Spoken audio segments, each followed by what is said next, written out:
Hello and welcome to once again my channel. अगर आप मेरे चैनल पर नए हैं तो चैनल को कर लें सब्सक्राइब प्लीज़ और बेल के आइकन को ज़रूर प्रेस कीजिएगा ताकि मेरी नई नोटिफिकेशन आपको मिल सके टाइम पर। और आज का व्लॉग बना रही हूँ मैं थोड़े से दिनों के बाद। एक्चुअली वीडियोस तो मैं बिल्कुल अपलोड कर रही थी, लेकिन ये था कि आपके साथ जो है वो वॉइस का कनेक्शन नहीं था। तो बहुत दिनों से मैं भी कर रही थी आपको मिस, और आपसे पूछूंगी कि क्या आप कर रहे थे मेरी वॉइस को मिस या नहीं। तो चलें आज की वीडियो मैं शुरू कर रही हूँ। आपके साथ ये छोटा सा एक क्लिप शेयर कर रही हूँ। ये मेरे बच्चों ने जो है वो बीट्स आर्ट बनाया था और मुझे ये बहुत क्रिएटिव लगा, मुझे ये बहुत अच्छी एक्टिविटी लगती है। तो मैंने सोचा कि मैं छोटा सा अपने बच्चों की एक्टिविटी आपके साथ शेयर करती हूँ। हो सकता है आप में से बहुत से लोग ये यूज़ भी करते हों, और अगर नहीं करते तो उनको एक आइडिया मिल जाएगा। फ्री टाइम के लिए बच्चों को स्क्रीन से दूर रखने के लिए इस तरह की छोटी छोटी एक्टिविटीज़ जो होती हैं वो बहुत अच्छी रहती हैं। और इससे आपका जो है वो एक तो आपकी अपने अंदर की स्किल्स जो है वो निकलती हैं, आपकी जो माइंड की इमेजिनेशंस होती हैं कि आप उससे क्या डिज़ाइन बना सकते हैं।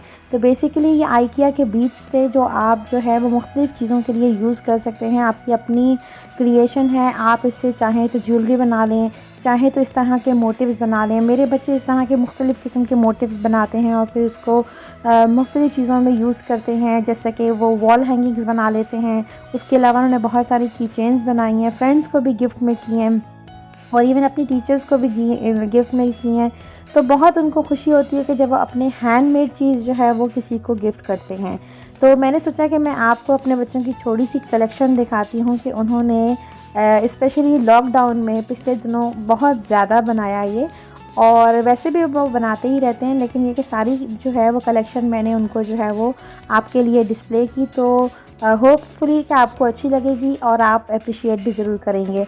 तो ये जो है वो इसमें सारा काम तो बच्चों का ही होता है। वैसे ये बहुत ज़्यादा मेहनत तलब काम है कि आपको एक एक बीट को उठाकर और इस जो जहाँ पर ये डॉट्स लगे हुए हैं यहाँ आपको लगाना है। और सम टाइम तो ये होता है कि वो बना के मुझे देते हैं कि मामा इसको आयरन करना है। तो जब आयरन करते हुए अक्सर मेरा ही हाथ गलत लग जाता है और सारा डिज़ाइन जो है वो स्पॉइल हो जाता है। तो दुख भी होता है, लेकिन फिर भी उनके अंदर की ये मोटिवेशन होती है कि वो दोबारा इसे बनाते हैं। तो इस तरह की चीज़ें जो होती हैं वो एक्चुअली बहुत सारी लर्निंग देती हैं आपको ना। आपको आपके बच्चों को ज़रूर इस तरह की चीज़ें दिखाएं, और स्पेशली फ्री टाइम के लिए स्क्रीन से दूर रखने के लिए एक तरह की एक्टिविटीज़ से बच्चे बोर हो जाते हैं, आर्ट एंड क्राफ्ट से और बाकी चीज़ों से भी। तो इस तरह की एक्टिविटीज़ अच्छी लगती हैं। तो होपफुली आपको ये कलेक्शन अच्छी लगेगी, तो थोड़ा सा इंजॉय करें इस कलेक्शन को।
कलेक्शन तो आपने कर ली होगी एंजॉय और आपको अच्छी भी लगी होगी। और यहाँ मैं आपके साथ क्लिप शेयर कर रही हूँ थोड़ा सा यूएई अबू धाबी के दोपहर का व्यू के।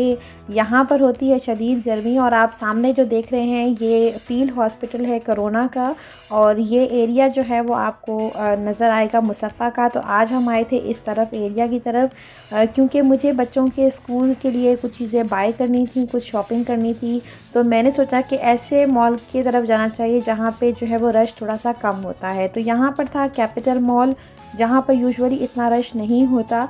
और वर्किंग डेज़ में अगर आप डे टाइम पे आएँ तो आपको इस तरह के खाली चीज़ें नज़र आएंगी, स्पेशली 12-1 बजे के टाइम या 2 बजे के टाइम आपको रोड्स जो हैं वो काफ़ी खाली नज़र आती हैं इन दिनों में जब स्कूल्स ऑफ हैं, क्योंकि इतनी गर्मी होती है। यहाँ पर टेम्परेचर इतना हाई होता है कि यूजुअली अगर किसी ने शॉपिंग के लिए जाना है तो इस टाइम पर सारे लोग तो ऑफिस में होते हैं और बाकी जो अमूमन तौर पर लोग बाहर निकलते हैं वो इस टाइम को अवॉइड करते हैं क्योंकि अच्छा खासा टेम्परेचर जो है वो हाई होता है।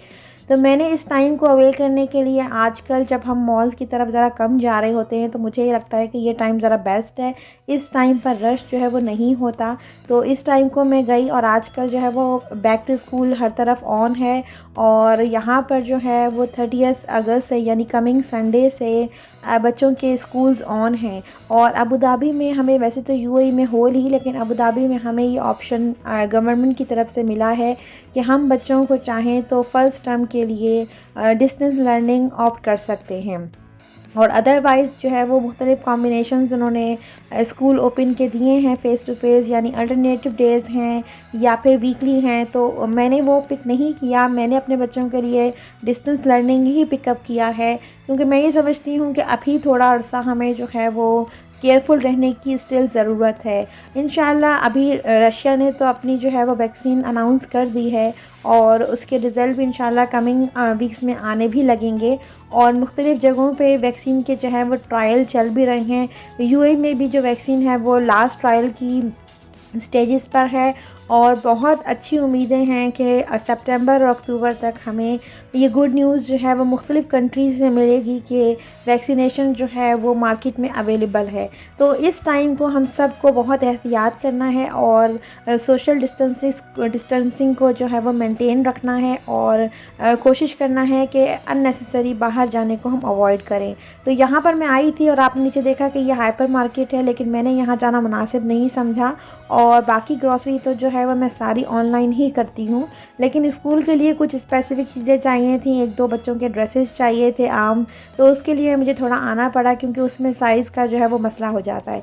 तो बच्चों को मैं नहीं लेकर आई थी, खुद ही आई थी और बेसिक चीज़ें थोड़ी बहुत जो मैंने बाय करनी थी वो बाय कर ली। अच्छा, इस दफ़ा बैक टू स्कूल की वो एक्साइटमेंट नहीं है क्योंकि हमेशा ये होता था कि बैक टू स्कूल, हमें याद है कि अगस्त में हम जो हमारा लास्ट के जो वीक्स थे वो हमेशा फुली बिज़ी गुजरते थे क्योंकि हमें यूनिफॉर्म बाय करना होता था, स्टफ़ बाय करना होता था और बैग की चॉइस करनी होती थी, जो कि तमाम बच्चों का बड़ा फेवरेट पार्ट होता है। अपनी फेवरेट बैग को जो है वो करना, चूज़ करना। और मुझे याद है कि मुख्तलिफ़ स्टोर्स पे जाने के बाद जो है वो बच्चे अपनी पसंद का बैग जो है वो फ़ाइंड आउट करते थे कि उन्हें इस साल ये वाला डिज़ाइन चाहिए। लेकिन इस साल जो है वो चीज़ें थोड़ी सी डिफरेंट हैं और हमने जो है वो ऐसी कोई शॉपिंग नहीं की। यूनिफ़ॉर्म की तो हमें अभी ज़रूरत ही नहीं है और ना मैंने बाय किया। और जो है वो बैग्स वगैरह भी बिल्कुल नहीं चाहिए क्योंकि ज़ाहिर सी बात है डिस्टेंस लर्निंग है तो आपको लिमिटेड चीज़ें चाहिए होंगी। थोड़ी बहुत स्टेशनरी जो है वो मुझे चाहिए थी और क्योंकि लास्ट टाइम की जो है वो काफ़ी सारी स्टेशनरी हमारे पास स्टिल पड़ी थी, तो मैंने सिर्फ वही चीज़ें बाय की हैं जो मुझे लग रहा था कि मेरे पास अभी शॉर्टेज है या अभी कमिंग टर्म के लिए ओनली इस्तेमाल होंगी। तो जैसे जैसे स्कूल ओपन होगा और चीज़ें रिक्वायर्ड होंगी तो हम फिर बाद में उसको ऑनलाइन भी ऑर्डर कर सकते हैं। तो इसलिए मैंने ज़्यादा चीज़ें लेना मुनासिब नहीं समझा क्योंकि अभी जब आप चीज़ें स्टार्ट होती हैं तो आपको पता चलता है कि चीज़ें कैसे चल रही हैं। तो बच्चे एक्साइटेड तो हैं स्कूल खुलने के बारे में, लेकिन वो वाला चीज़ नहीं है। बहुत सारे लोग जो है वो बच्चों को भेज भी रहे हैं और हर किसी का अपना पॉइंट ऑफ व्यू है, मजबूरी भी होती है। बहुत सारे पेरेंट्स, दोनों वर्किंग पेरेंट्स होते हैं तो उनको भेजना भी पड़ता है। तो अल्लाह करे इंशाल्लाह तमाम बच्चों के लिए ये बैक टू स्कूल का जर्नी जो है वो सेफ़ रहे और उनको जो है वो कोई साइड इफ़ेक्ट इसके नज़र ना आए, ताकि तमाम बच्चे जो हैं वो कम्प्लीटली 100% स्कूल ओपन हो सके तमाम बच्चों के लिए कमिंग दिसंबर तक। तो बस वहाँ से आने के बाद जो है वो खाना बनाना था और शाम का, तो जो है वो शाम के लिए मैंने आज बना रही हूँ पकोड़ा कड़ी, और आप में से बहुत सारे लोगों की ये फेवरेट होगी और मुझे भी अच्छी लगती है, क्योंकि पकोड़ा कड़ी ऐसी होती है जब आप रूटीन के खाने खा के ज़रा बोर हो रहे होते हैं ना, और आपका बिल्कुल नहीं चाह रहा होता कि आप वेजिटेबल लें या फिर आप वही मीट ले लेके बोर हो चुके होते हैं, तो आप फिर इस तरह का ये बना लेते हैं वीक में या 15 दिनों के बाद एक दफ़ा, तो ये अच्छी रहती है। और आप सब इससे एग्री करेंगे कि पकोड़े कड़ी बन रहे हो और उसके पकोड़े आप सालन खाने से पहले ना चखें तो ये तो मुमकिन ही नहीं है। जो मज़ा पकोड़ों को बीच में चखने का है वो मेरा ख़्याल में सब ने एंजॉय किया होगा। यहाँ मैं आपको पकोड़ा कड़ी की रेसिपी बिल्कुल नहीं दे रही, और अगर आपको पकोड़ा कड़ी की रेसिपी चाहिए और आप देखना चाहते हैं कि मैं कैसे बनाती हूँ, तो मैं अपने डिस्क्रिप्शन बॉक्स में अपनी पुरानी वीडियो का लिंक दूँगी जिसमें मैंने कंप्लीट रेसिपी बताई हुई है कि मैं पकोड़ा कड़ी कैसे बनाती हूँ, क्योंकि मुख्तलिफ़ लोग जो हैं वो मुख्तलिफ़ तरीके से बनाते हैं। तो ये मेरा तरीका है बनाने का। अगर आप देखना चाहते हैं तो डिस्क्रिप्शन बॉक्स में जाके लिंक को क्लिक कीजिए और मेरी वीडियो देखिए पकोड़ा कड़ी के बारे में। तो कमिंग बैक टू देयर, और यहाँ पर भी यही हुआ था कि पकोड़े मैंने बना लिए थे, तो बच्चों ने और हम सब ने मिल के पहले जो है वो पकोड़ा पार्टी इंजॉय कर ली थी और फिर जो है वो पकोड़ा कड़ी इंजॉय की थी। तो ये थी आज की मेरी छोटी सी क्लिप, क्योंकि कोई ख़ास दिन तो इस तरह का नहीं था। अब मैंने सोचा कि बहुत दिन हो गए हैं आपके साथ इंटरेक्ट हुए हुए, आपके साथ कनेक्शन जो है वो मेरा बहुत दिनों से नहीं हुआ। तो आप बताएं कि आपकी लाइफ में क्या चल रहा है, बैक टू स्कूल आपके यहाँ कैसा जा रहा है और आपके दिन अच्छे कैसे गुजर रहे हैं। तो आप ज़रूर कमेंट कीजिएगा, लाइक कीजिएगा, शेयर कीजिएगा, दुआ में मुझे ज़रूर याद रखिएगा। मिलती रहूँगी आपसे जल्द अज जल्द, कभी वीडियो की शक्ल में, कभी अपलोड की शक्ल में, किसी भी सूरत में आपको मिलती रहूँगी again and again. Take care, अपना बहुत सारा ख्याल रखिएगा। अल्लाह हाफिज़।